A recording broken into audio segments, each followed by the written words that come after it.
അമേരിക്കയിൽ ഇത് ഇന്ത്യാദിന പരേഡുകളുടെയും അതിനോടനുബന്ധിച്ചുള്ള ആഘോഷങ്ങളുടെയും അതുപോലെ തന്നെ ഓണാഘോഷത്തിൻ്റെയും കാലമാണ്. ഇന്നാണ് പരേഡുകൾ തുടക്കമിട്ടത്. ഓഗസ്റ്റ് 15.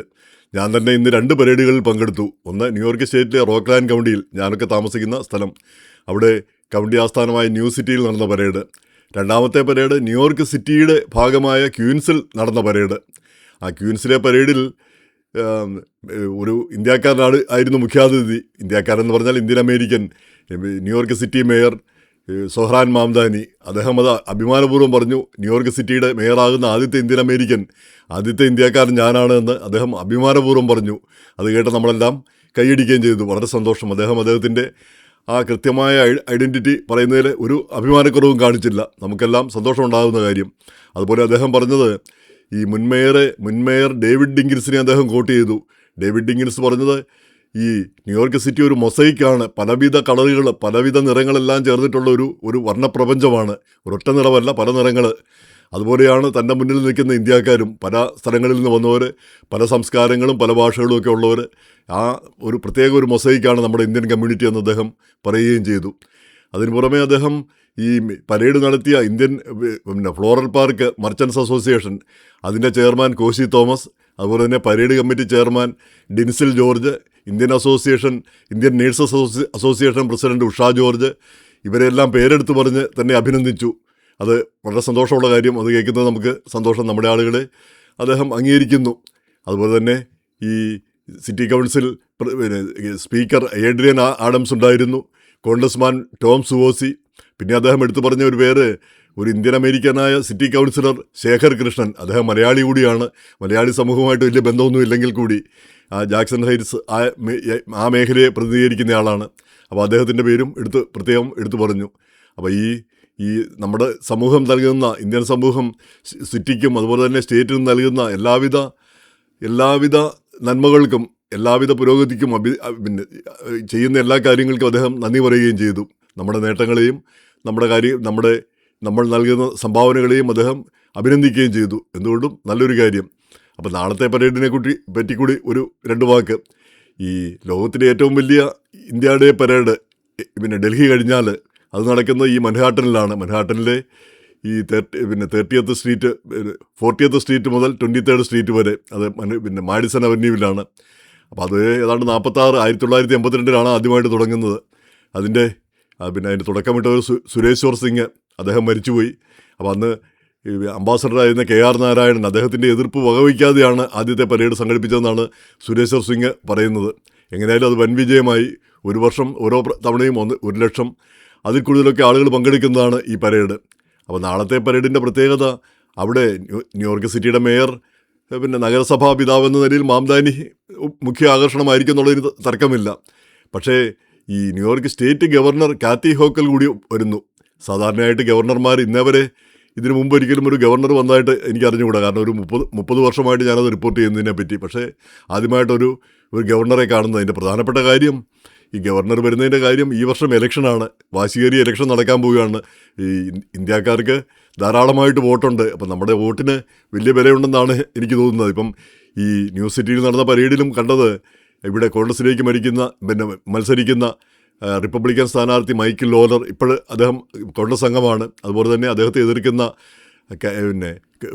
കൈറ്റ് കോൺലി എന്ന് പറഞ്ഞ ഡെമോക്രാറ്റിക് സ്ഥാനാർത്ഥി, അത് അസംബ്ലി അംഗങ്ങളും മറ്റു പലരും, ഇവരെല്ലാവരും ഈ ചൂടിൽ ഇന്ത്യൻ പതാകയും വഹിച്ചുകൊണ്ട് പരേഡിൽ നടന്നു പോകാനായിട്ട് അവർക്കൊരു വൈമനസ്യവും തോന്നിയില്ല. കാരണം നമ്മുടെ വോട്ടിന് വിലയുണ്ടെന്നുള്ളത് തന്നെ അർത്ഥം. അതുകൊണ്ട് വോട്ടില്ലെങ്കിൽ വോട്ടിന് രജിസ്റ്റർ ചെയ്യണം, വോട്ട് ചെയ്യാൻ മറക്കുകയരുത്. നമ്മുടെ ജനപ്രതിനിധികളൊക്കെ നമ്മളെ വാച്ച് ചെയ്യുന്നുണ്ട്.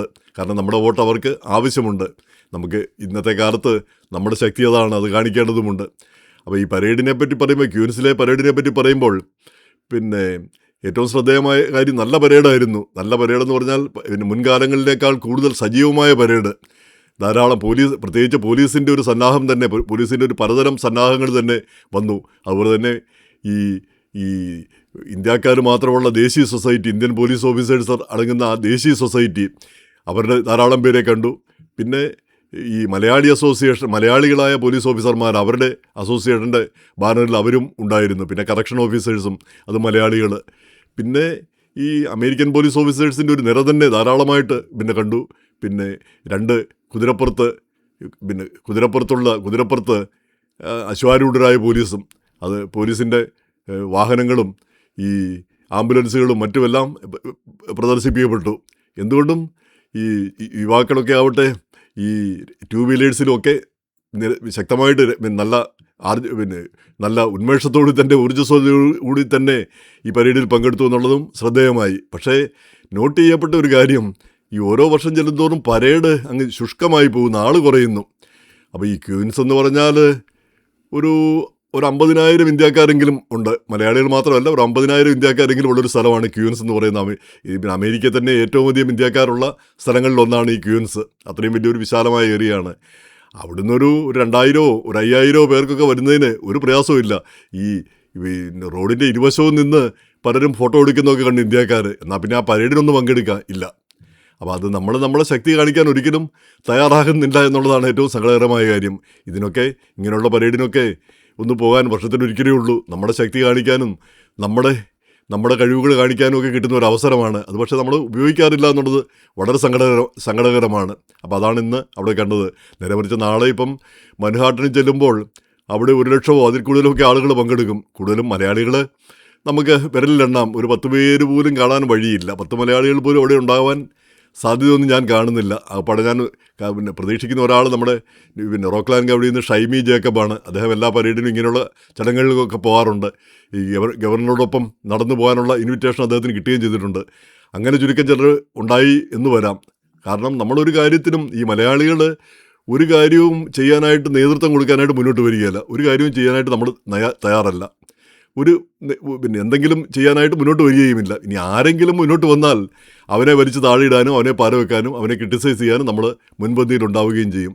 നമ്മുടെ ആ സമൂഹത്തിൻ്റെ ഒരു ദുഃഖകരമായ ഒരു അവസ്ഥയായിട്ടാണ് എനിക്ക് തോന്നുന്നത്. ഇപ്പോൾ ഈ 44 വർഷമായിട്ട് മൻഹാട്ടനിലെ പരേഡ്, അതിൽ ആദ്യ സമയത്ത് അന്തരിച്ച ചാണ്ടി, വർഗീസ് ചാണ്ടി, അങ്ങനെ ചുരുക്കം ചിലർ അതിന് നേതൃത്വം കൊടുത്തിരുന്നു. അതുപോലെ തന്നെ ഡോക്ടർ തോമസ് അബ്രഹാം. പിന്നീട് മലയാളികളോ സൗത്ത് ഇന്ത്യൻസ് പോലും ഇല്ലാത്ത ഒരവസ്ഥ വന്നു. പിന്നീട് എല്ലാം ഗുജറാത്തികളുടെ ഒരു ആധിപത്യം വന്നു. അതിൻ്റെ പ്രധാനപ്പെട്ട ഒരു കാര്യം, നമ്മളാരും ഈ അഗ്രസീവായിട്ട് മുന്നോട്ട് വരാനായിട്ട് തയ്യാറല്ല. നേതൃത്വം ഏറ്റെടുക്കാനോ അതിൻ്റെ ഉത്തരവാദിത്വം ഏറ്റെടുക്കാനോ നമുക്ക് തയ്യാറല്ല. അപ്പോൾ അതാണ് ഒരു കാര്യം. ഇനിയിപ്പോൾ നാളത്തെ കാര്യം, നാളത്തെ പരേഡിലൂടെ പങ്കെടുത്ത ശേഷം ബാക്കി കാര്യങ്ങൾ പറയാം. അപ്പോൾ ഈ ന്യൂ സിറ്റിയിലെ പരേഡ് അതും ഇതുപോലെ തന്നെയാണ്, ശോഷിച്ച് വരുന്ന ഒരു പരേഡ്. അപ്പോൾ ഈ ന്യൂ സിറ്റി എന്ന് പറയുന്നത് ഈ റോക്ക്ലാൻഡ് കൗണ്ടി എന്ന് പറഞ്ഞ ഒരു 10,000 മലയാളികളെങ്കിലും, മലയാളികൾക്ക് വലിയ ആധിപത്യമുള്ളൊരു സ്ഥലമാണത്. ഒരു 10,000 മലയാളികളെങ്കിലും ഈ കൗണ്ടിയിൽ താമസിക്കുന്നുണ്ട്. അപ്പോൾ ഇവിടെ എത്ര പള്ളികളുണ്ടെന്ന് എണ്ണി നോക്കിയാൽ മതി. ഒരു ഡസൻ പള്ളികളെങ്കിലും ഈ ഒരു കൗണ്ടിയിലുണ്ട്. അപ്പോൾ തന്നെ 1 ഡസൻ പള്ളി ഉണ്ടാവണമെങ്കിൽ എത്രയോ മലയാളികൾ ഉണ്ടായിരിക്കണം. പള്ളികളൊക്കെ മലയാളികളെ ചുറ്റിപ്പറ്റിയാണല്ലോ. അതുപോലെ തന്നെ അമ്പലങ്ങൾ, പിന്നെ ഈ സ്ഥാപനങ്ങൾ, ഈ ഹോട്ടലുകളും അതുപോലെ തന്നെ ഗ്രോസറി സ്റ്റോറുകളും. അപ്പോൾ അതൊക്കെ തന്നെ എണ്ണി നോക്കിയാൽ മതി എത്രമാത്രം ആളുകളുണ്ടെന്ന്, നമ്മുടെ ആളുകൾ. പക്ഷേ ഈ പരേഡിനൊന്നും ഒരു 500 പേരെ എങ്കിലും അണിനിരത്താൻ നമുക്ക് കഴിയുന്നില്ല. അതിൻ്റെ പ്രധാനപ്പെട്ട കാര്യം, ഇത് സംഘടിപ്പിക്കുന്ന സംഘടനയൊന്നും ഈ ജനങ്ങളുമായിട്ടൊന്നും കൂടുതലായിട്ട് ബന്ധപ്പെടുന്നില്ല. ഈ കാര്യങ്ങളൊക്കെ മുൻകൂട്ടി പറയുകയോ അല്ലെങ്കിൽ ആളുകളെ പരേഡിന് ക്ഷണിക്കുകയോ ഇതൊന്നും ചെയ്യുന്നില്ല എന്നാണ് എനിക്ക് തോന്നിയിരിക്കുന്നത്. അപ്പോൾ അതിനൊരു മാറ്റം വേണം. നമ്മുടെ ആളുകൾ ഈ പരേഡ് എന്നാണെന്ന് നേരത്തെ തന്നെ ചോദിച്ചറിഞ്ഞ് പങ്കെടുക്കണം. നമ്മുടെ ശക്തി കാണിക്കാൻ കിട്ടുന്ന അവസരം നമ്മൾ ഇല്ലാതാക്കരുത്. നമ്മുടെ അഭിമാനത്തോടുകൂടി നമുക്ക് ഈ വന്ദേ ഭാരത് വിളിക്കാനും കീജെ വിളിക്കാനും ഒക്കെ കിട്ടുന്ന ഒരു അവസരമാണ്. നമ്മുടെ ത്രിവർണ്ണ പതാക വഹിച്ചുകൊണ്ട് ഈ നാട്ടിലൂടെ അഭിമാനപൂർവ്വം നടക്കാൻ കിട്ടുന്ന ഒരു അവസരം. അപ്പോൾ അത് കളയാൻ പാടില്ലാത്തതാണ്. നമ്മുടെ ശക്തി കാണിക്കാനുള്ളൊരു അവസരം കൂടി. അപ്പോൾ എന്തായാലും ഈ വർഷം പ്രത്യേകതയുണ്ട്. അമേരിക്കയുടെ 250-ാം സ്വാതന്ത്ര്യദിനം ആഘോഷിച്ചതേ ഉള്ളൂ. അപ്പോഴാണ് നമ്മുടെ 80-ാം സ്വാതന്ത്ര്യദിനം ആഘോഷിക്കുന്നു. അപ്പം അമേരിക്ക ഏറ്റവും പഴക്കം ചെന്ന ജനാധിപത്യ രാജ്യം, നമ്മുടെ ഏറ്റവും വലിയ ജനാധിപത്യ രാജ്യം. അപ്പോൾ ഇവ തമ്മിൽ ഇപ്പം ചില സ്വാരസ്യമുണ്ടെങ്കിലും ഇത് രണ്ടും ഒന്നായിട്ട് പോകാതെ പറ്റത്തില്ല. കാരണം നമ്മുടെ 2 കൂട്ടരുടെയും താല്പര്യങ്ങൾ ഒന്നാണ്, അമേരിക്കയുടെയും ഇന്ത്യയുടെയും. അത് താൽക്കാലികമായിട്ട് സാമ്പത്തിക കാര്യങ്ങളിലൊക്കെ ഉള്ള ഭിന്നതകളൊക്കെ ഉണ്ടെന്ന് പറഞ്ഞാൽ കൂടി ഈ 2 രാജ്യങ്ങളും ഒറ്റ ശക്തിയായിട്ട് ഒരേ രീതിയിൽ മുന്നോട്ട് പോകാതെ പറ്റില്ല. ഇന്നല്ലെങ്കിൽ നാളെ അതങ്ങനെ തന്നെ ഉണ്ടാകുമെന്ന് ഉള്ള കാര്യത്തിൽ ഒരു തർക്കവുമില്ല താനും.